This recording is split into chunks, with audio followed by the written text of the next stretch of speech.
반도체도 사실 마찬가지였어요. 반도체도 지금에야만 와 우리나라 반도체 이러잖아요. 옛날에 안 그랬어요. 우리나라 반도체 시작이 어딘지 아세요? 청계천 PC요. 청계천 PC.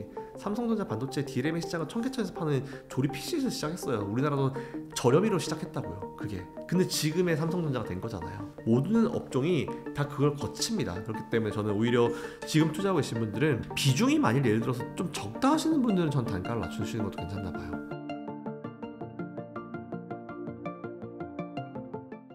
네, 반갑습니다. 저는 M&A가 주업이고요. 뭐 국내 투자 경력은 20년 조금 넘어갑니다. 그리고 미국 같은 경우도 2007년도부터 했으니까 올해 17년 차 정도 되네요. 일단 투자 경험이 길어서 그래도 그동안 많은 걸 겪어왔기 때문에 뭐 저의 짧은 지식이라도 여러분들께 도움을 드리고 싶어서 출연하고 있는 김서정이라고 합니다.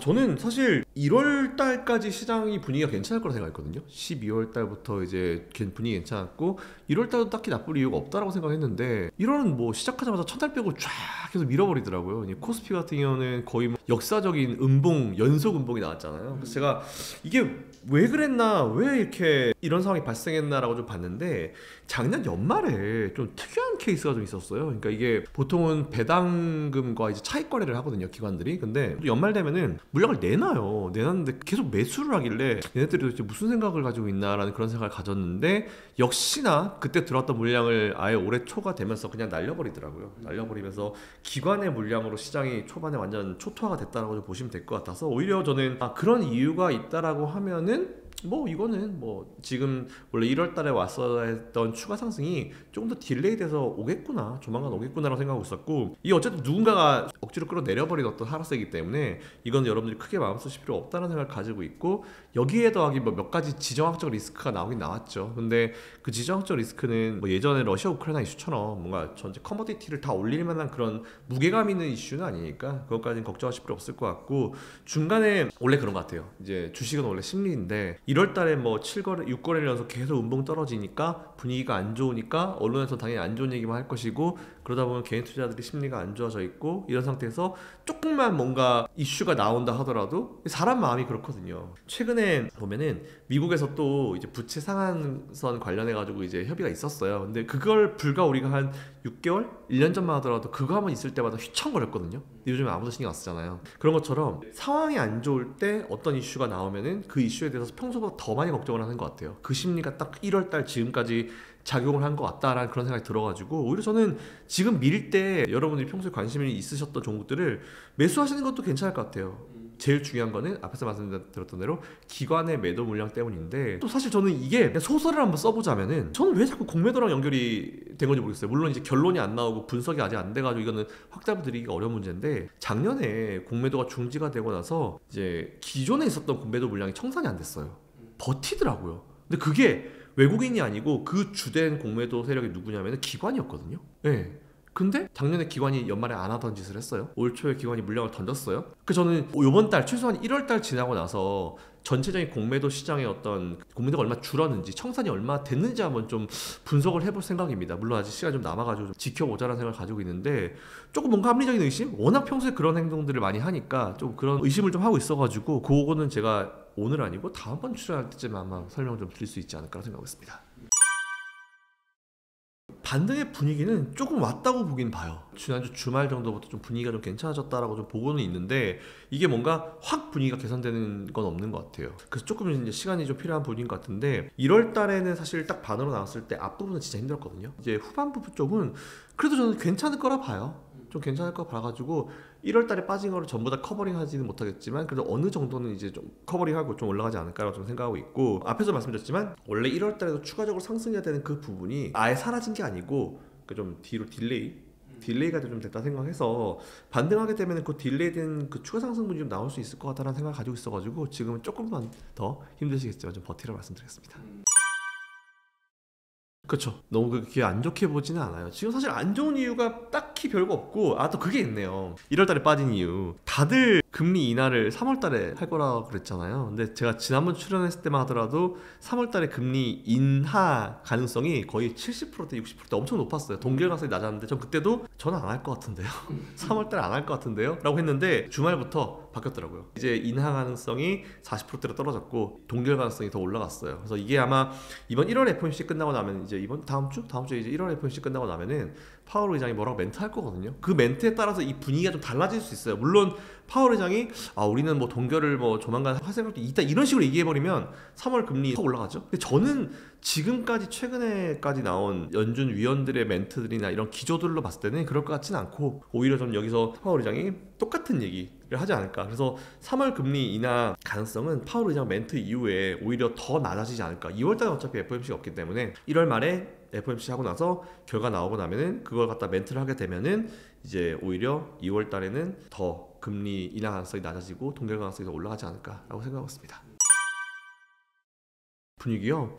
하락세까지는 아닌 것 같아요. 하락세까지는 아니고 이미 많이 빠졌죠. 빠져서 저는 이제 횡보 구간에서 이제 그 밴드 내에서 이제 오르락내리락 하고 있는데 그 하단 밴드에 좀 내려갔다 올라갔다 하고 있는 그런 분위기인 것 같은데 저는 사실은 2차전지도 2차전지지만 2차전지가 사실은 이제 최근에 이렇게 오랜 기간 동안 쉰 건 처음이잖아요, 사실은. 근데 예전에 반도체도 그랬고 어떤 새로운 업종이 나왔을 때는 한번 붐업이 되는 기간이 훅 있어요. 근데 그 이후에 긴 기간 동안 쉽니다. 그러면서 충분히 쉼의 과정을 거쳐온 다음에 그 다음에 이제 다시 흐름이 나오기 때문에 저는 2차전지 그런 흐름이라 보고 있어서 지금 저는 걱정이 그거예요. 그러니까 오히려 저 높을 때 친구들이 막 내 거 뭐 몇백 프로 수익 나는데 너도 사야지 했을 때 뒤늦게 들어오신 분들이 지금 손실이 좀 크시거든요. 그분들이 좀 걱정이긴 한데 저는 오히려 그래서 그분들이 그걸 함으로써 처음에 주식시장 들어오신 분도 있으실 것 같은데 주식시장은 사실 원래는 너무 그렇게 남들 얘기 듣고 따라가다 보면 문제가 발생할 수 있는 구간이긴 해요. 근데 2차전지가 저는 더 성장할 수 있는 구간이 더 높다라고 보고 있고 그리고 모든 종목이 다 그렇진 않겠지만 몇몇 종목들, 또 좋은 종목들, 실적을 잘 만들어내고 성장을 잘 만들어내는 기업들은 전 고점을 다시 한번 도전해볼 수 있는 시기가 저는 올 거라 보고 있습니다. 근데 물론 그때까지 그 기간 동안에 좀 인고의 시간은 필요할 거예요. 왜냐하면 충분히 좀 쉬어야 됩니다. 많이 올랐어요, 사실은.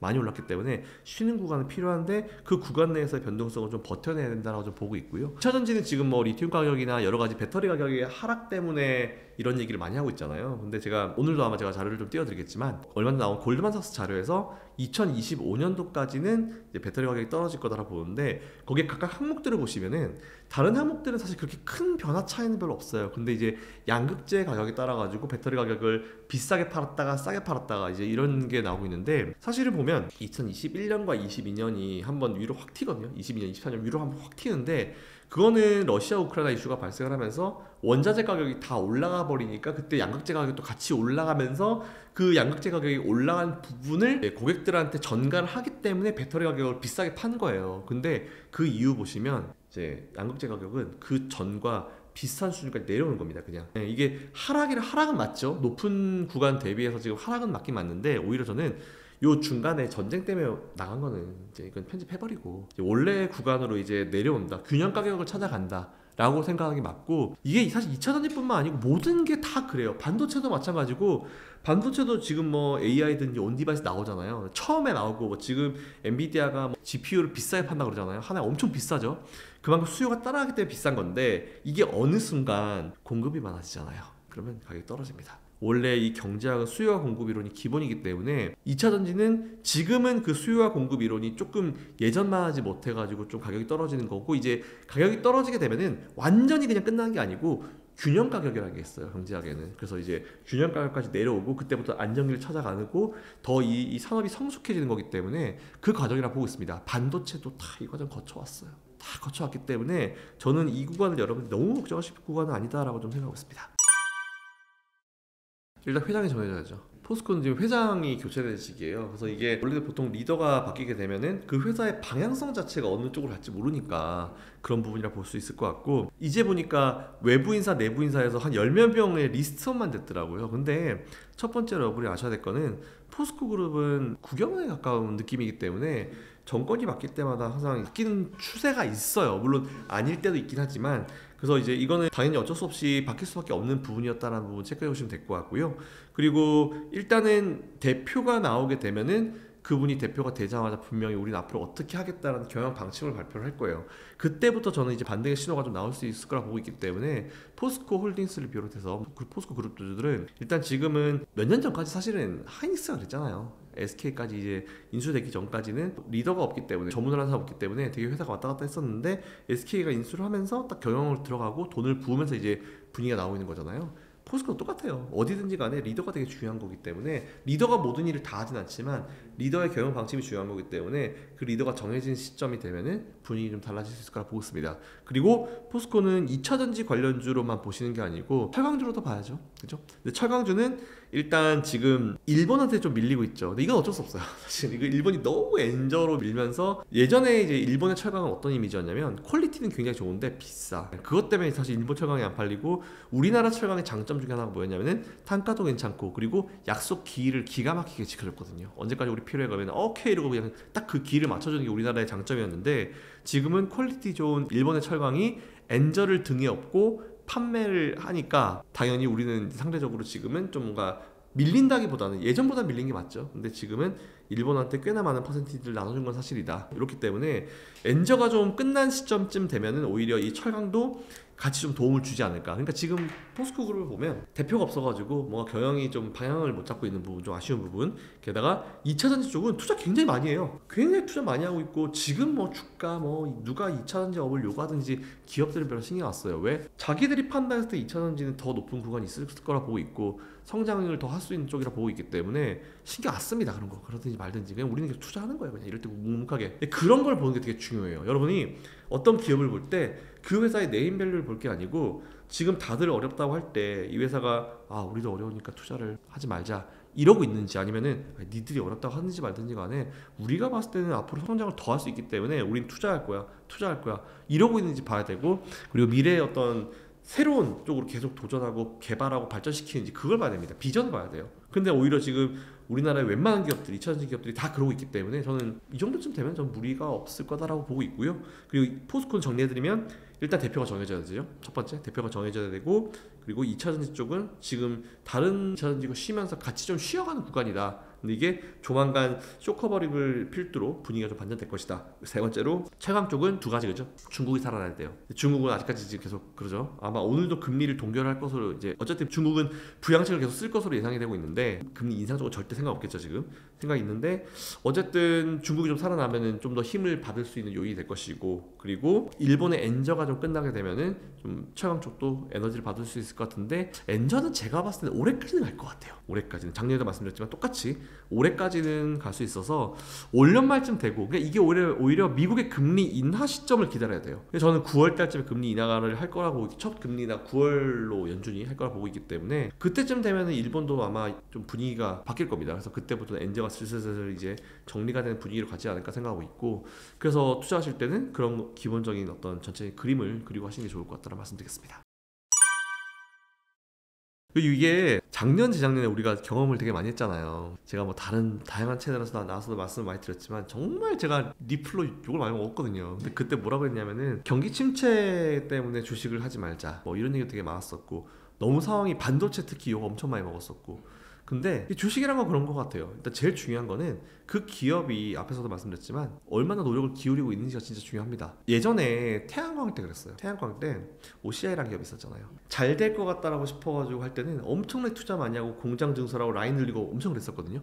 근데 중국이 들어왔죠. 처음에 경쟁하다가 나중에 안 되겠다 싶으니까 딱 발을 딱 빼더라고요. 공장 증설하는 거 스톱 딱 시켜버리고 투자를 안 하더라고요. 그러니까 이게 누군가의 경쟁 구도를 만들다가 안 될 것 같으면 기업들은 일단 투자를 줄이고 빼버립니다. 근데 지금 그게 과연 2차전지에 있는지 한번 보고, 반도체에 과연 그게 있는지 보시면은 답이 될 것 같아요. 그리고 경기 침체에 대한 부분도, 경기 침체가 오면은, 제가 지난번에 한번 이런 말씀 드린 적이 있는데, 우리나라는 IMF에 우리나라는 트라우마가 있는 국가예요. IMF 돈이 없어서, 그죠? 돈이 없기 때문에 기업들이 엄청 많이 망가졌잖아요. 그게 아직도 뇌리에 있는 국가이기 때문에, 만일 우리나라 경기가 진짜 앞으로 안 좋아질 거다라고 하면 기업들이 투자 안 합니다. 근데 지금 미국 쪽에 IRA 하려고 뭐 수십 조씩 투자하고 있죠.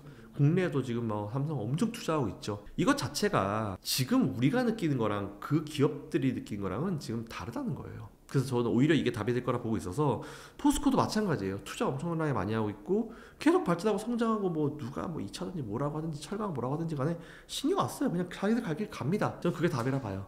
우리 생각보다는 이제 IMF의 트라우마가 있고 유보 자금을 사실 몇 년 전까지 되게 지켰잖아요. 대기업들이 돈을 안 썼어요. 그때 저도 아 뭐지? 라는 생각을 했는데 돈을 풀기 시작하고 투자를 늘리고 뭔가 이제 막 도전을 하기 시작하면서 아 이거는 그들이 봤을 땐 지금은 앞으로는 경기가 안 좋은 상황이 아니다. 이거는 그래서 저는 오히려 포스코나 이런 2차전지, 철강, 뭐 반도체 이쪽 라인들은 지금 오히려 굉장히 어두운 시기인데 없는 분들은 좀 비중이 적거나 없으신 분들은 투자를 한번 나서보셔도 좋지 않을까라는 생각을 가지고 있습니다. 전 사실 2차전지 되게 좋게 보고 있고 제가 방송을 다양하게 나온 이유도 언론들에서 너무 말도 안 되는 소리를 하면서 여러분들한테 겁을 진짜 많이 줘요. 언론들이 증권사들한테 이상한 소리 하면서 되게 겁을 많이 줘서 제가 봤을 땐 그게 아닌데 그래서 저는 그런 쓸데없는 것들 다 좀 걷어드리고 여러분들께 좀 힘을 드리고 싶어서 방송을 나가는 거거든요. 근데 그건 그거고 말씀드리고 싶은 거 있어요. 이거 먼저 말씀드릴게요. 위에 지금 높이서 사신 분들이 있잖아요. 앞으로는 그러지 마십시오. 앞으로는 어떤 업종에 대해서 완전 바닥에서 사서 머리 끝에서 파는 거는 우리나라 주식 20한 3, 4년 이상 해봤거든요. 아니야 25, 6년, 25년 정도 넘네요. 근데 발끝에 사가지고 머리 끝에 사는 거는 불가능합니다. 그건 운이에요. 운. 안 돼요.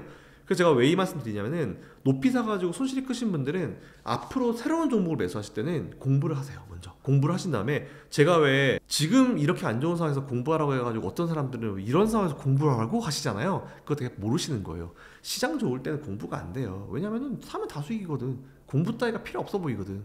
근데 안 좋을 때 오히려 계속 내 포트를 돌아보고 내 매수 시점을 보면서 내가 왜 그때 그랬을까라 생각해보면서 나를 돌아보면서 반성하는 게 사실 주식시장이 제일 좋은 공부예요.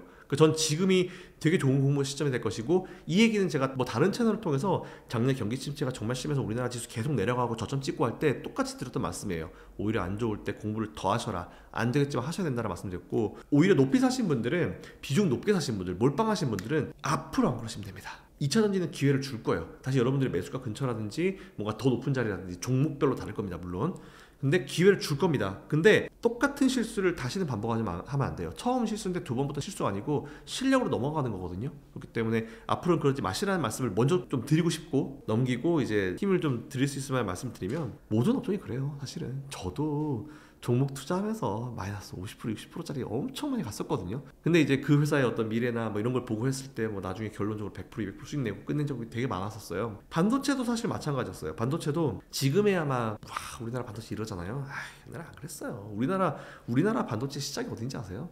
청계천 PC요. 청계천 PC. 삼성전자 반도체 D램의 시작은 청계천에서 파는 조립 PC에서 시작했어요. 우리나라도 저렴이로 시작했다고요. 그게. 근데 지금의 삼성전자가 된 거잖아요. 모든 업종이 다 그걸 거칩니다. 그렇기 때문에 저는 오히려 지금 투자하고 계신 분들은 비중이 만일 예를 들어서 좀 적다 하시는 분들은 전 단가를 낮추시는 것도 괜찮나 봐요. 비중이 적다라고 하는 거는 전체 투자 자금 대비해서 20%라고 하죠. 30%는 좀 과한 것 같으니까 20%가 좀 적으신 분들은 30% 비중까지는 올리셔도 나쁘지 않다고 보고 있는데 부담스럽다는 말 안 하셔도 돼요. 사실은 모든 종목들 웬만하면 비중을 10%씩은 다 맞추시라고 제가 말씀드리고 싶은데 이미 좀 높아지신 분들은 단가를 좀 낮추시는 시점으로 하셔도 큰 무리는 없을 거라 보고 있습니다. 하지만 앞에 PD님 말씀하신 것처럼 그 기업의 재무제표로 보라고 누군가 얘기 많이 하잖아요. 근데 이미 저는 성장사하고 재무제표 봐서 의미가 없다고 봐요. 재무제표를 뭘 봐야 되냐면은 퍼 PBR 이런 거 의미 없어요.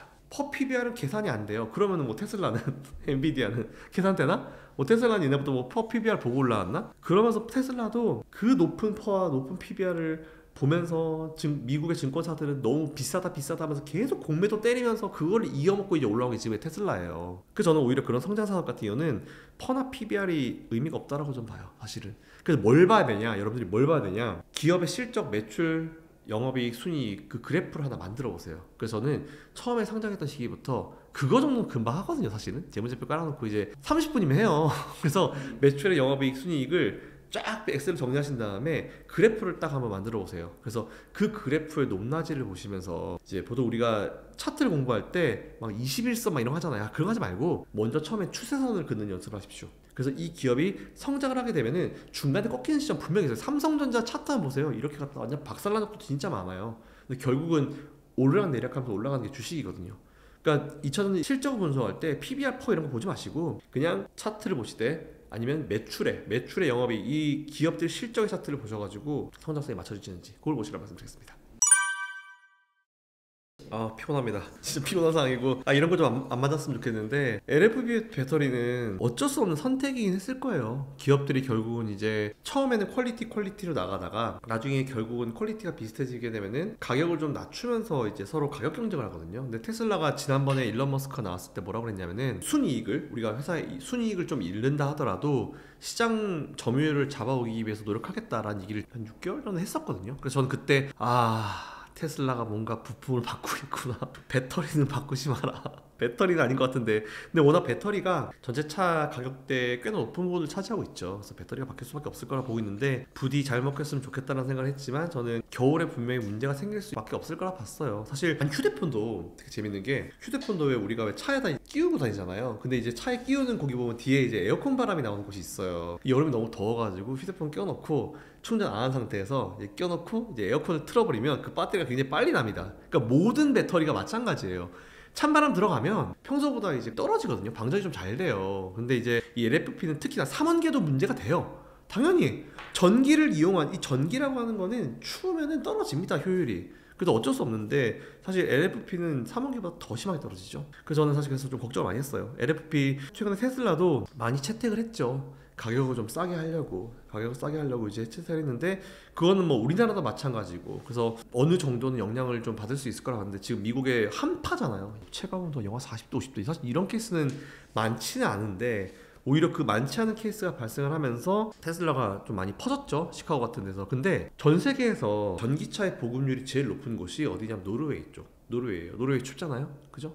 이제 북유럽이잖아요. 노르웨이 쪽에 굉장히 많이 이제 전기차가 이제 퍼져 있는데 그럴 것 같으면 노르웨이는 전기차가 다니면 안 되죠. 전기차가 진짜 이게 퀄리티가 떨어지고 이제 정말 이게 일반 내연기관차보다 ICE 자동차보다 뭔가 상대적으로 좀 떨어진다라고 하면은 노르웨이 같은 데서는 쓰면 안 되죠. 거긴 되게 추운 나라잖아요. 근데 노르웨이가 그만큼 이제 좀 많이 전기차를 이용한다라고 하는 이유는 이 추운 온도 가운데서 뭔가 방법이 있는 거예요. 방법을 발견한 거죠. 우리가 마치 코로나가 터졌는데 코로나의 감염률이 낮은 어떤 나라를 봤을 때 저 나라는 뭐가 다를까? 분석을 하다 보면 답이 나오는 거잖아요. 그러니까 우리는 지금 노르웨이 쪽을 분석을 해야 된다 봐요. 거기는 굉장히 많은 전기차들이 다니고 있고 보급률이 굉장히 높은 나라고 근데 오히려 다른 나라들이 문제가 됐다. 노르웨이가 도대체 뭘 잘하고 있지? 딱 하나가 있더라고요. 노르웨이에서는 어쩔 수 없다. 추우면은 어쩔 수 없이 전기차는 효율이 떨어진다. 그래서 집집마다 플러그를 가지고 있길 바란다. 결국은 이제 인프라죠. 그러니까 인프라가 결국 많았으면 좋겠다. 근데 이번에 보니까 외부에 있는 테슬라의 슈퍼차저도 얼어버린 케이스가 많았다고 하더라고요. 근데 그것도 어쩔 수 없어요, 사실은. 어쩔 수 없죠. 날 춥고 눈 내리고 하고 막 눈 내리면 슈퍼차저 거기 들어가서 녹아가지고 다 얼어버릴 거 아니에요. 어쩔 수 없어요. 그래서 노르웨이가 얘기했었던 거는 집에서 충전할 수 있는 실내 쪽에서 충전할 수 있는 그런 방안을 최대한 마련을 해라 라고 했고 사실 전 그게 이제 답이라고 보거든요. 답이 없는 게 아닌 거죠. 그죠? 그걸 갖다가 이제 이미 노르웨이는 겪어오면서까지 전기차 보급률이 높아져 있기 때문에 결국은 이제 미국이든지 우리나라든지 유럽이든지 어디든지 간에 전기차는 봄, 여름, 가을까지는 괜찮지만 겨울에 정말 이런 심각한 문제가 있는데 이거를 커버링할 수 있는 문제는 결국은 인프라 자주자주 충전해주고 그런 방법밖에 없구나 라고 좀 생각을 하면 되는 건데 또 이런 걸 갖다 뭐라고 하시는 분들이 있어요. 야 뭐 전기차 뭐 충전할 데도 없어가지고 뭐 이러는데 아니 마음으로 톡 까도 그 얘기하면은 우리 주유소도 마찬가지잖아요. 주유소도 뭐 군데군데 되게 많긴 하지만 그 수십 년 동안 있어왔던 산업이고 그렇기 때문에 이제 군데군데 많은 거고 고속도로 달리다 보면은 우리 그런 경우 있잖아요. 진짜 다음 주유소 어디야 이런 거. 그러니까 저는 오히려 비슷한 상황이라 봐요. 이런 단점은 IC 내연기관 차들도 이런 단점은 가지고 있기 때문에 물론 오랜 기간 하면서 단점을 보완한 거죠. 근데 쥐들은 그렇게 오랜 기간 동안 사업을 해오면서 단점을 보완했는데 이제 몇 년 되지 않은 이 전기차한테 니들은 뭐 충전이 되겠냐 뭐 이런 얘기하는 건 아니죠. 자기들 옛날 생각을 해야지. 그래서 오히려 전기차들이 결국은 이제 해결해야 될 과제를 받은 겨울이다 라고 좀 보고 있고 LFP가 제가 봤을 때는 테슬라에서도 이번에 심각하게 생각을 할 거예요. 자기들도. 어쨌든 그래서 이제 플러그도 팔려고 막 하고 있는데 플러그도 돈 주고 따로 사야 되는데 비싸잖아요. 아마 해결책을 테슬라나 이런 전기차 기업들이 뭔가 내보내지 않을까라는 그런 생각을 가지고 있고 해결을 해당할 방법이라고 좀 생각을 합니다. 그래서 좀 아쉽긴 하지만 뭐 어쩔 수 없죠. 어떻게 하겠습니까? 근데 이거 가지고 뭐 전기차에 어떤 심각한 문제가 발생해서 이 산업이 끝났다? 내연기관 차들도 다 거쳐왔던 과정이에요. 그렇게 봅니다 저는. 어떤 산업이든지 간에 뭔가 핵심 이제 제품이 있으면 그거를 어쨌든 이걸 빼가지고 싼 게 나옵니다. 근데 그 싼 게 비지떡이라는 그런 느낌이 있으면 다시 돌아와요. 그러니까 삼원계는 중심을 잘 잡아줄 것 같아요. 그러니까 이런 거죠. 나를 버리고 누군가 떠나. 근데 딴 데서 뒤고 나 다시 돌아와. 나의 소중함을 네가 깨달았냐? 거의 이런 느낌. 그래서 저는 오히려 삼원계 쪽은 뭐 반사 이익도 반사 이익이겠지만 사실 삼원계라고 하는 걸 하나의 사람으로 생각하면 별 신경 안 쓸 것 같아요. 그냥 뭐 나오든지 뭘든 난 내가 할 길 가면 되는 건데 뭐 나의 소중함은 니들이 무시하지 못할까? 이러면서 계속 그냥 원래 자리를 유지하고 있을 거기 때문에 반사이익도 충분히 올 수 있을 거라 봐요. 근데 그만큼 좀 확실히 삼원계가 좀 더 경쟁력이 있었구나 라는 그런 생각을 충분히 가질 수 있을 거라 보고 있어서 오히려 이번 겨울이 이런 이슈가 발생한 게 전기차 산업의 어떤 미래 성장을 위해서는 굉장히 좀 좋은 어떤 이제 문제를 던졌다라고 생각하고 있습니다. 그럴 수 있죠. 아무래도. 근데 사실 그거는 전기차 업체들이 감당해야 될 문제라고 봐요. 자기들도 어쨌든 이제 서로 시장 점유율을 차지하기 위해서 노력을 하던 과정에서 LFP라는 걸 넣었었고 이게 겨울에 문제가 될 거다라고 아마 일론 머스크가 제일 잘 알 거예요. 그렇기 때문에 이거로 인해서 저라면은 제가 만일 일론 머스크나 아니면 회사를 경영하는 사람 입장이라고 하면은 이런 걸 좀 많이 부각을 시킬 것 같아요. LFP 배터리라는 게 있었고 이게 문제가 됐었고 근데 사실 이 언론들이 많이 나오거든요 사실. 그래서 저는 오히려 그런 부분들이 왜 이런 상황이 발생했는지를 좀 설명을 해주는 그런 이제 과정이 좀 필요할 거라고 보고 있는데 그 뭐 충분히 갖춰지고 있고 우리나라도 뉴스들 보니까 시카고 얘기 나오고 미국 얘기 나오면서 이제 뒷부분에 배터리를 넣은 것도 문제라고 합니다 이런 식으로 또 추가 기사가 나오더라고요. 그래서 오히려 이런 게 이 상황의 이해도를 좀 올려줄 수 있는 그런 문제라 생각해서 수요가 줄어드는 거는 글쎄요 뭐 이런 걸 보면서 어떤 사람은 전기차는 원래 안 돼 라고 생각할 수도 있긴 있겠죠. 근데 그것도 사실 저는 전기차 회사들이 앞으로 풀어나가야 될 문제라 봐요. 이게 전기차가 핫하고 특히 배터리주가 핫하고 나서 이 삼원계가 맞는 첫 겨울이잖아요. 이번 겨울에 이런 이슈 가지고 과연 어떻게 이걸 또 해결해 나갈지 앞으로 그게 진짜 중요한 것 같습니다. 근데 수요가 잠깐 꺾일 수는 있는데 원래 사람이란 건 망각의 동물이에요. 망각의 동물이고 더 또 괜찮은 어떤 개선된 게 나오고 내년 겨울에 문제 없으면은 또 그렇구나 라고 하고 넘어가고 사실 저 같은 사람들도 전기차를 언젠가 한번 사야지라고 생각을 하고 있긴 있지만 지금은 안 사고 있거든요. 왜냐면 이런 문제가 발생할 수 있을 거라 보고 있고 그리고 이제 몇 년 후에는 경쟁력이 있는 가격대 살 수 있을 거라 보고 있기 때문에 얼리 어댑터들은 사실 처음 사죠. 근데 저는 예전에는 얼리 어댑터였는데 요즘엔 좀 안 그래요. 좀 지켜보고 있다가 어느 정도 좀 플립폰도 이제 접는 핸드폰도 폴더블 폰도 좀 이따 사는 거죠. 처음 나왔을 때는 문제가 딱 있으면 이제 그 문제들을 다 개선하고 나서 나중에 한 두세 번째 나오는 핸드폰이 좋은 것처럼 전기차도 마찬가지인 것 같아요. 저 같은 사람들이 되게 많아가지고 저는 전기차 싫어하진 않아요. 왜냐면 기름값도 적게 들고 유지비도 적게 드는데 그게 좋죠. 근데 이게 과연 좀 비싼데 저 가격에 이거를 굳이 내가 지금? 이란 생각을 하는데 그런 수요들이 나중에 언젠가는 이제 자극이 되는 사건이 분명히 발생할 수 있을 거라 보고 있어서 저는 뭐 그거는 뭐 장기적으로 봤을 때 큰 문제는 아니다 라는 생각을 하고 있습니다. 휴대폰 말씀하셨으니까 예전에 저희 외할아버지 살아계셨던 몇십 년 전에 이제 모토로라 휴대폰이 생각나네요. 카폰이라고 하죠. 그때 휴대폰도 아니고 카폰 정말 이만했습니다. 안테나가 이만했죠. 안테나가 진짜 이만했어. 이 정도 길었고 핸드폰도 이만했는데 그때 배터리 크기가 진짜 이 뒤에다가 이렇게 다는 방식이었어요. 그러니까 거의 몸통이랑 똑같은 크기의 배터리였고 그 배터리를 차에서 어디서 충전해요? 집에서 한 두세 개를 충전해가지고 들고 다니면서 나중에 떨어지면 이렇게 갖다 끼우는 이게 드르륵 끼우는 방식이었거든요. 근데 그때도 그랬었죠. 그때는 이게 그렇게 큰 배터리가 지금은 되게 이제 휴대폰 안에 장착될 정도로 되게 작아졌잖아요. 산업이 그만큼 발전하면서 이렇게 됐었고 처음에도 너무 비쌌죠. 휴대폰 몇백만 원씩 하던 시절이었었고 그게 막 개통을 하려고 해도 되게 비쌌던 시기였었는데 휴대폰도 사실은 그런 과정을 좀 많이 거쳐왔었겠네요. 그런 어렵다라고 하는 과정도 거쳐왔었고 이 휴대폰을 크기를 줄이는 거는 거의 불가능하다라는 생각을 많이 하던 시기가 분명히 있었는데 그리고 그때 당시에는 모니터 요만했어요. 요만했습니다. 크지 않았어요. 근데 지금은 아시겠지만 오히려 그 모니터 안에다가 이제 키보드를 넣어버렸잖아요. 지금 시대가 터치 패널을 만들면서 그래서 오히려 수십 년 동안 거쳐오면서 그런 발전을 이제 겪어왔는데 그러면 결국은 이제 어떤 산업이 살아남고 어떤 제품이 살아남냐 우리한테 편의성을 제공해주는 그런 산업이 살아남을 거라 보고 있어요. 그 휴대폰은 우리에게 정말 최고의 편의성을 주죠. 저 어렸을 때만 하더라도 시티폰 이런 거 있을 때 시티폰도 기지국 옆에 가야 터지고 이런 거 있었을 때 삐삐 차고 다니고 이런 시절이었었는데 결국은 이제 우리에게 편의성을 주는 그런 산업들은 계속 성장을 한 것 같아요. 휴대폰 그렇고 반도체도 그랬죠. 반도체도 처음에는 반도체 하면은 예전에 미국이었죠. 지금 바이든이 얘기하는 것처럼 반도체는 우리 거다 라고 하면서 막 우리가 뺏어야 된다 이러고 있잖아요. 근데 미국이 반도체를 잘하고 있다가 그 이후에 일본이 떠오르죠. 근데 이제 일본이 너무 떠오르니까 너무 치고 올라가니까 일본이 그때 당시 플라자 합의, 미일 뭐 협정 이런 거 해가지고 일본 죽여버리죠. 그러면서 거기서 반사 이익을 받은 게 누구다? 우리나라죠. 삼성. 그러면서 삼성의 이제 D램은 사실 우리가 이제 지금 뭐 중국산 싼 거다 이렇게 막 욕을 되게 뭐라고 하잖아요.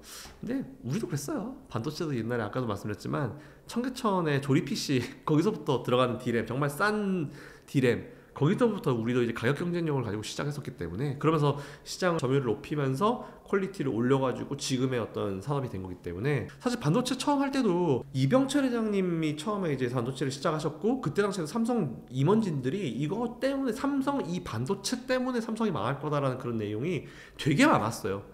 심지어 이병철 회장이 돌아가실 때까지도 삼성 이 반도체는 적자였습니다. 근데 그 이후에 이건희 회장님 잡으시면서부터 이제 이게 확 득자로 돌아선 거기 때문에, 그만큼 처음에 반도체를 삼성이 잡았을 때는 거기에 투자한다고 했을 때 다들 미쳤다고 그랬어요. 이병철 회장님 굉장히 비판 많이 받으셨고, 돌아가실 때까지도 이제 적자였기 때문에 그 산업 때문에 망한다는 게 임원진 사이에서 나왔으면 할 말 다 했죠. 근데 지금 그렇게 삼성을 먹여 살리고 있잖아요. 그러니까 모든 산업이 이런 걸 거쳐와요. 그렇기 때문에 저는 배터리 없으면 살 수 있을까 우리가 과연? 그리고 LFP 배터리를, 제가 이거는 지금 안 된다라고 말씀드렸던 이유가, LFP 배터리는 예전에 사실 이게 2010년도였나 그때 당시 삼성 SDI가 처음에 한번 하려고 했었어요. 근데 그때 했다가 안 했거든요. 이게 사실 이게 처음에 개발된 거는 미국에서 개발됐어요. 미국에서 개발됐는데 라이센스를 중국이 가져가면서부터 이렇게 떠오른 건데, 삼성 SDI인가도 하려고 했었는데 이걸 안 했거든요. 왜 안 했겠어요? 그때 당시에 이게 돈이 안 됐기 때문이에요. 제품을 만들어봤자 의미가 없었기 때문에 안 한 거거든요, 사실은. 근데 지금 이제 중국이 하면서 이게 치고 올라오고, 뭐 나머지들도 같이 하고 있는 그런 건데, LFP도 계속 발전을 하고 있죠. 3원계도 계속 발전을 할 것이고. 그 제가 지난번에도 LFP가 개발된 게 몇 년 전인데 그렇게 좋았으면 우리 휴대폰에 왜 LFP가 안 들어왔을까요? 이런 얘기를 던져드린 적이 있어요. 그게 답인 것 같다 라고 말씀드리면서, 그래서 오히려 저는 LFP든지 3원계든지 이런 배터리는 없으면 안 되죠. 근데 좀 최근에 뭐 농담으로 3원계든지 LFP 다 망했다, 왜? 뭐 중국에서 뭐 핵 배터리를 만들었다, 뭐 핵 융합 배터리였나? 뭐 그냥 좀 그렇죠. 그냥 웃으면서 넘어가시라고 제가 말씀을 드리는 건데, 아무튼 어쨌든지 간에 배터리는 우리 생활에 없으면 안 되는 거예요. 우리 편의성을 주는 어떤 제품이기 때문에 반도체, 휴대폰처럼 같이 성장할 겁니다. 그래서 성장할 거기 때문에 걱정 안 하셔도 돼요. 제가 봤을 때는 그렇습니다. LFP 배터리보다는 훨씬 괜찮죠. 훨씬. 근데 배터리라는 게 뭐 어떤 배터리든지 간에 낮추면은 효율이 떨어져요. 다 떨어진다, 오케이, 다 떨어진다, 그래도 그나마 좀 덜 떨어지는 걸 우리가 한번 찾아보자 라고 하다 보면 3원계로 가는 거죠. 그래서 오히려 이번에 3원계 쪽은 그런 의미로, 그래도 무겁고 좀 더 비싸긴 해도 3원계가 낫네, 이런 이미지를 충분히 줄 수 있는 어떤 계기가 될 거라 보고 있습니다.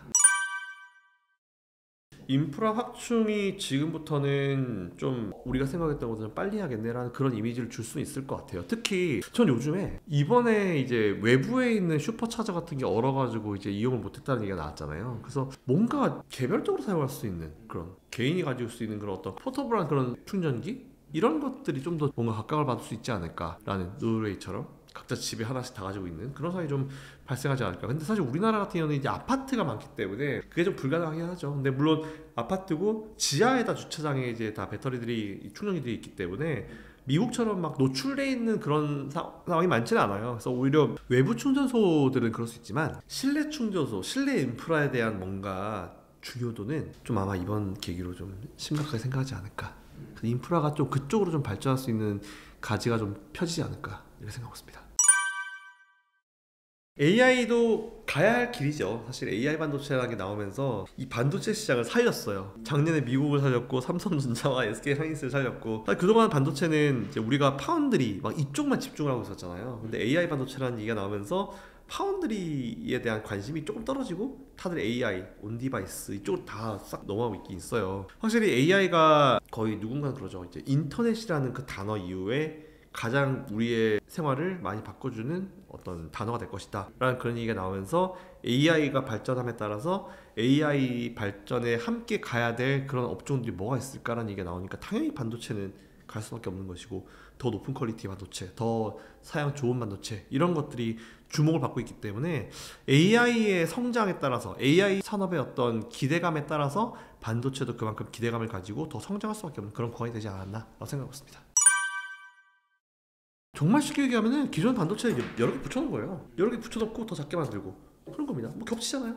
겹쳐서 만들어 놓은 거고. 그러니까 겹치든지 어떤 식으로든지 간에, 적층을 하든지 간에 기존 거보다 훨씬 더 빠른 연산 속도, 그리고 더 많은 데이터를 한 번에 이제 처리할 수 있는 처리 속도, 이런 컨셉이라고 보시면 될 것 같습니다.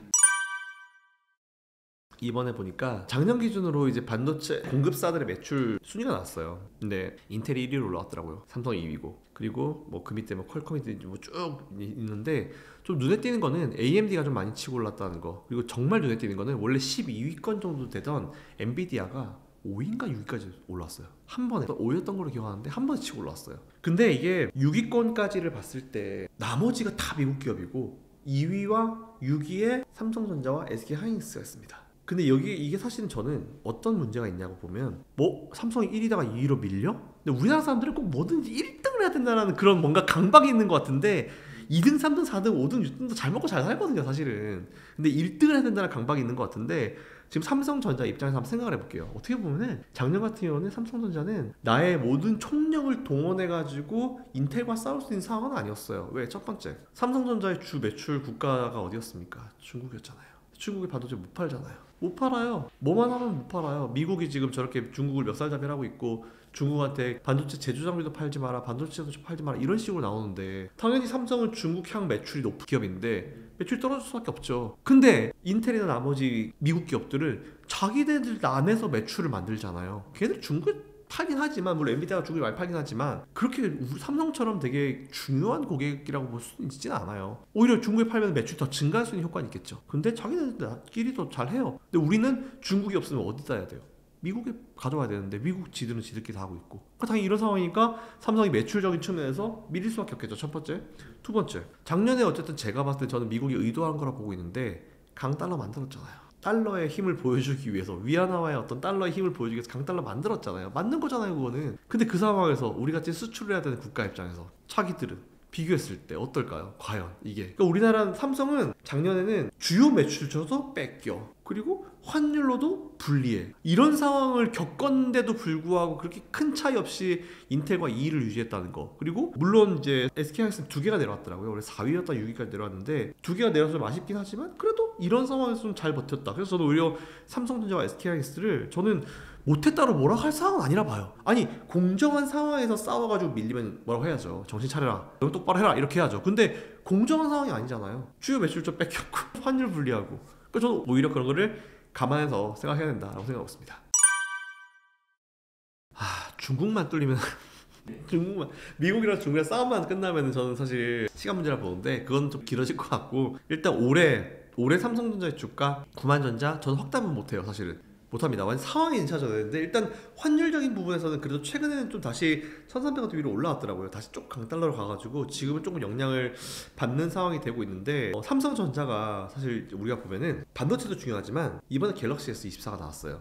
AI 휴대폰을 처음으로 꺼내들었죠. 보니까 막 휴대폰만 있으면 그냥 동시 통역이 다 돼버리고 이런 걸 만들었더라고요. 근데 그동안 삼성 보면은 스마트폰 쪽이 많이 좀 침체가 되어 있었어요. 그동안 뭐 삼성뿐만 아니라 전 세계가 다 마찬가지긴 하죠 지금. 그랬었는데 오히려 이번에 갤럭시 S24의 판매량을 우리가 좀 봐야 될 것 같고, 그러니까 오히려 지금까지는 반도체만 가지고 막 우리가 생각을 많이 했었는데 다른 것들, 특히 이제 휴대폰 가지고 삼성이 한번 승부수를 걸어보려는 그런 액션들을 지금 취하고 있기 때문에 올해 1월 1분기부터는 1분기 실적부터는 휴대폰의 판매량도 좀 같이 보면서 휴대폰 사업의 판매량도 삼성전자 전체 수익에 그래도 영향을 좀 줄 수 있지 않을까라는 그런 생각을 한번 해보고 있습니다. 그래도 어쨌든 삼성 휴대폰도 중국의 쪽의 매출이나 뭐 해외 쪽의 매출이 되게 중요하잖아요. 그래서 일단 휴대폰 판매량에 대한 부분도 우리가 좀 체크를 하면서 나설 필요가 좀 있을 것 같다는 말씀드리고, 그리고 반도체 같은 경우는 지금 어쨌든 파운드리 공장이나 이런 증설들이 계속 잘 진행되고 있죠. 그리고 삼성 여러 가지 이제 지금 시도하고 있는 것들, 투자하고 있는 것들에 대해서 지금은 여전히 ING예요. 투자가 진행이 되고 있고 증설하고 있고 이런 과정이기 때문에 올해 한 2분기 정도 넘어서부터는 그 좀 뭔가 새로운 제품의 매출에 대한 판매에 대한 부분이 가시권으로 좀 들어가는 시점이 되지 않을까라고 생각하고 있어서 오히려 그런 거 생각하면은 오히려 이런 거에 반도체는 한 6개월 정도 선행한다는 걸 봤을 때는 전반적인 주가가 그렇게 크게 꺾여 내려갈 것 같지는 않아요. 좀 꺾였다가 다시 좀 반등해서 또 올라오고 있는 상황이잖아요. 그래서 오히려 투자를 생각하시는 분들은 그대로 투자 사이트는 유지하셔도 좋을 것 같다고 말씀드리는데 9만전자가 뭐 오래될 것 같아요. 뭐 이렇게까지는 말씀 못 드리겠습니다. 중간에 변수가 워낙 많아서. 근데 오히려 휴대폰이 정말 많이 도와준다라고 하면은 그 시기는 분명히 빨라질 거다라고 좀 말씀드리겠습니다. AI 쪽은 일단 지금 제가 항상 말씀드리지만 미국의 M7 그냥 제가 몇 달 전에 나와가지고 M7 그냥 아마 다 사셔도 다 수익일 겁니다 이런 말씀 드린 적 있잖아요. 저는 근데 지금도 마찬가지긴 해요. 지금도 M7이 많이 올라왔다고 하긴 하지만 물론 그 중에서 이제 AI와 관련되어 있는 기업들만 말씀을 드리는 거예요. 저는 갈 거면은 기왕 잘 가는 놈 매수하는 게 맞다고 보고 있기 때문에 M7 내에 있는 기업들 중에 이런 AI와 관련되어 있는 기업들을 투자해 보셔도 뭐 메타라든지 마이크로소프트 최근에 많이 올랐잖아요. 그래서 뭐 이런 엔비디아라든지 이런 기업들은 지금도 괜찮다라는 그런 말씀을 드리고, 미국에서는 그 정도로 말씀드리고, 우리나라 같은 경우는 AI 관련주들이 사실 되게 많은데 뭔가 이제 관련주라고 하면 이제 찾아보면은 얘는 이것과 관련, 얘는 이것과 관련 얘기는 되게 많이 나오잖아요. 근데 아직 뭔가 제 눈에 이거는 진짜 한번 눈에 들어오는 것 같아, 이건 좀 봐야 될 것 같아 라는 정도의 실적을 만들어내는 AI 쪽에서 만들어내는 기업들이 아직 확인은 안 됐어요. 사실은 여러 개 있긴 있죠. 근데 제가 좀 기준이 이런 거 새로운 신규 이런 테마에 대한 기준은 산업의 기준이 좀 높아가지고 아직까지 제가 눈에 과시적으로 들어오는 건 없습니다. 그래서 일단 좀 지켜볼 필요가 있겠지만 그나마 있는 거는 뭐 삼성전자, SK하이닉스가 그래도 대표적이긴 하죠 사실은. 그래서 오히려 나는 대형주 좋아, 뭐 AI 한번 투자해보고 싶어 하시는 분들은 SK하이닉스, 삼성전자 같은 경우는 이게 두 기업을 투자하시는 분들은 스타일이 좀 달라요. 왜냐면은 SK하이닉스는 진짜 반도체만 하시는 분이거든요. 그러니까 나는 AI에 반도체 투자할 거야 하시는 분은 SK하이닉스가 맞습니다. 근데 나는 반도체도 좋고 휴대폰도 기대가 되고 뭐 가전도 기대가 되고 뭐 다양한 어떤 포트폴리오를 가지고 있는 그런 기업을 투자하시려면 삼성전자가 맞죠. 이거는 각자 스타일 따라 투자하시면 될 것 같습니다. 바이오는 작년에 9월인가 10월 달에 한번 관심 가져보자라고 제가 처음 얘기를 했었어요. 왜 그랬냐면은 제가 사실 저는 그때 뭐라고 했냐면 저는 바이오는 좀 어렵습니다. 바이오 투자하는 거 되게 어렵게 생각하고 너무 용어도 어렵고 그거 공부할 시간에 차라리 다른 거 공부하겠습니다 라고 말씀드렸는데 바이오 한번 관심 좀 가져보십시오 라는 말씀을 드린 적이 있어요. 어쨌든 원격 의료, AI 관련 이런 건데, 그러면은 사실 이게 의료 쪽은 우리가 좀 생각하기 좀 있어요. 왜냐면은 원격 진료도 사실 우리나라에서 이게 통과가 되고 할 때 코로나 때 사실은 대면이 안 되니까 잠깐 시행을 했던 건데, 지나고 나니까 의사분들이 일어나시죠. 이런 거 원격 진료 의미가 없다라고 이제 드러나시고, 원격 진료를 하게 되면은 전부 다 서울에 있는 이제 병원에서 하고 싶어 하지 누가 지방에 있는 병원 하겠냐, 지방병원 다 죽는다 이런 식으로 나오기 때문에 이거는 좀 이해관계가 되게 많이 얽혀있는 업종이긴 해요. 그렇기 때문에 원격 의료나 AI 의료나 이런 부분들은 뭐 물론 이제 기술, 의사분들이 쓰시는 어떤 기술, 기계나 이런 쪽에 AI가 들어가는 거는 모르겠지만 결국 의료 쪽은 판단을 해야 되는 문제잖아요. 이 판단하는 게 결국 이제 사람, 의사분들이 스스로 판단하셔가지고 약도 이제 처방해 주시는데 이거를 기계가 한다? 아 이거를 과연, 야 원격 진료도 이렇게 되는데 이게 과연, 그래서 이거는 좀 이해관계가 좀 있는 부분이어가지고 저는 조금 이거는 투자하실 때 그런 것들을 좀 감안을 하시는 게 필요할 것 같다라는 말씀 좀 드리겠습니다.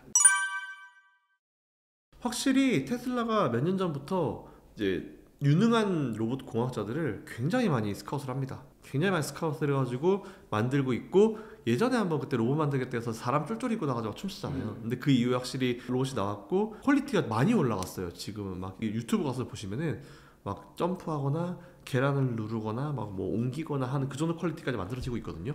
근데 아직까지는 뭔가 기존 것과의 엄청나게 뭔가 다른, 이게 획기적이다 이런 이미지까지는 주지는 못하고 있는 것 같은데, 2030년이면은 지금부터 올해부터 한 6년 정도 시간이 남았잖아요. 가정용 로봇, 야 어느 정도까지 생각하고 있는지 모르겠지만 발전은 엄청나게 많이 하겠죠. 저도 로봇 관련주들은 우리가 계속 좀 관심을 가져야 된다고 좀 보고 있어요. 근데 그 6년이란 기간 동안에 뭐 제가 감히 로봇 공학자가 아니기 때문에 이 정도면 어디까지 발전할 거야 라는 걸 쉽게 말씀은 못 드리겠지만 최근의 발전 속도를 봤을 때는 느리지 않죠. 제법 빠르죠. 그래서 2030년에 가정용 로봇 진짜 걸어다니면서 막 우리가 막 옛날 공상 영화에 나오는 그런 것 수준까지는 안 되겠지만 최소한 이미 막 나와 있는 그런 뭐 튀김 로봇이라든지 이런 게 있잖아요. 그 정도 이상 수준까지는 그래도 되지 않을까요? 근데 문제는 가격이죠. 가격. 네. 담아야죠. AI는 있어야죠. AI 관련주들은 있어야 됩니다. 그래서 저는 오히려 미국 주식과 함께 우리나라 주식 뭐 좀 관련주들 투자해보시면 좋겠다는 말씀드리고, 일단 지금은 AI 반도체 쪽에 일단 먼저 태는 게 제일 나은 것 같아요. 제일 무난하니까. 그래서 일단 지금 그쪽에만 좀 담아두시고, AI 쪽은 관련주들을 계속 좀 공부해볼 필요는 분명히 있어요. 담아두셔야 돼요. 필수포트입니다. 일단 요즘에 저는 미국 주식도 같이 좀 하시라는 말씀드려요. 미국과 국내를, 우리나라를 좀 같이 하시는 게 맞는 것 같아요. 이게 미국 주식을 한다는 것 자체가 전체적인 내 투자의 포트폴리오를 나눠서 한다는 그런 의미를 받아들이시면 될 것 같고요. 저는 미국과 우리나라 반반 말씀드립니다. 그리고 미국 반을 하실 거면은 이제 미국의 M7 종목들을 비중을 잘 맞추셔가지고 이제 그 중에서 한 3, 4개 정도 하시는 게 좋고, 그리고 나머지 반은 우리나라 기업으로 하시되 2차 전지주들 있어야 돼요. 전기차 관련주도 있어야 됩니다. 그리고 반도체주 있어야 되고, 반도체주와 AI는 요즘 거의 같이 보는 느낌이 좀 있죠. 반도체주는 분명히 있어야 되고, 그리고 나머지는 오히려 현금 한 10% 정도 보유하시는 것도 나쁘지 않다 보는데, 오히려 전 지금 요즘에 많이 눌리잖아요. 지수가 좀 조정을 받았잖아요. 그래서 지금 요 시기 때쯤 되면은 나머지 기존 종목들에 대한 비중을 좀 성장산업이라고 하면은 좀 올리셔가지고 현금 두시고 싶으신 분들은 맥스 10%, 근데 그 이하로 현금을 만드시는 것도 나쁘지 않겠다라는 의견을 가지고 있습니다. 지금 아마 많이 힘드실 거예요. 지금 요즘에는 진짜 단타 시장인데, 단타 시장도 참 어렵습니다. 요즘엔 진짜 어렵고, 이제 투자 자체가 정말 되게 어려운데, 오히려 저는 이럴 때 여러분들이 너무 계좌를 자주 보시고 많이 보시는 게 좋지는 않을 거라고 봐요. 그래서 오히려 저는 지금 기존에 예를 들어서 2차전지나 뭐 이런 종목들을 투자하고 계시는데 손실이 마이너스 30% 40% 돼 있으시다. 근데 그 종목에 대한 비중이 높지 않으시다라고 하면은 적절한 시점에 비중을 낮추는 물타기도 좀 가능하시다는 말씀드리는데, 비중이 너무 높으면은 굳이 그러면 좀 위험도가 높아요. 아무리 좋은 기업이라 하더라도, 저는 아무리 삼성전자를 해도 비중을 30% 이상 넣지 말라고 하거든요. 그렇기 때문에 비중 조절을 항상 잘 하시라는 말씀드리고요. 그리고 아까도 말씀드렸지만 시장 좋을 때는 공부가 안 됩니다. 시장이 안 좋을 때 오히려 내가 반성을 하면서 내가 투자해왔던 것들을 다시 돌이켜보면서 이제 우리가 공부를 할 수 있기 때문에 지금이 참 공부하는 적기다라는 그런 개념 생각 가지고 있고, 우리나라 시장 오늘 지금 며칠이죠?